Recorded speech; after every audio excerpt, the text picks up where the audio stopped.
Aklınıza gelebilecek tüm ürünleri Lego tarzıyla tanıtmak ister misiniz? Haydi geçiyoruz.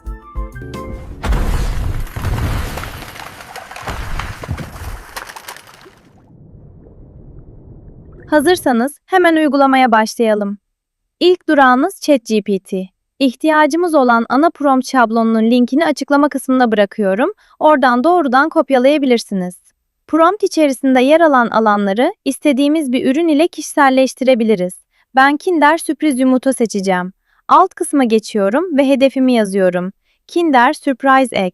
Mobil platformları ve Shorts çizgi Reels formatını hedeflediğim için de çözünürlüğü 9/16 olarak belirtiyorum. Bana bu detaylara uygun, özelleştirilmiş yeni bir prompt hazırla diyerek komutumu veriyorum. Gördüğünüz gibi yapay zeka bizim için sahnede nelerin olacağını, ışığı ve Lego detaylarını tek tek işleyen muazzam bir prompt hazırladı. Promptumuz hazır olduğuna göre şimdi görsel üretim aşamasına geçebiliriz. Eğer ChatGPT Plus kullanıcısı değilseniz hiç dert etmeyin. Gemini üzerinden görsel üretimi sağlayabiliriz. Gemini'de temiz bir sohbet sayfası açıyoruz, kopyaladığımız o detaylı promptu yapıştırıyoruz ve üretimi başlatıyoruz. Görselimizi hemen yüksek kalitede bilgisayarımıza indiriyoruz.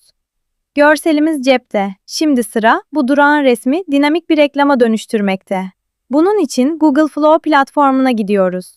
Yeni bir proje başlatıyor ve indirdiğimiz görseli sisteme yüklüyoruz. Formatımızı yine mobil uyumlu olması için 9/16 olarak ayarlıyoruz.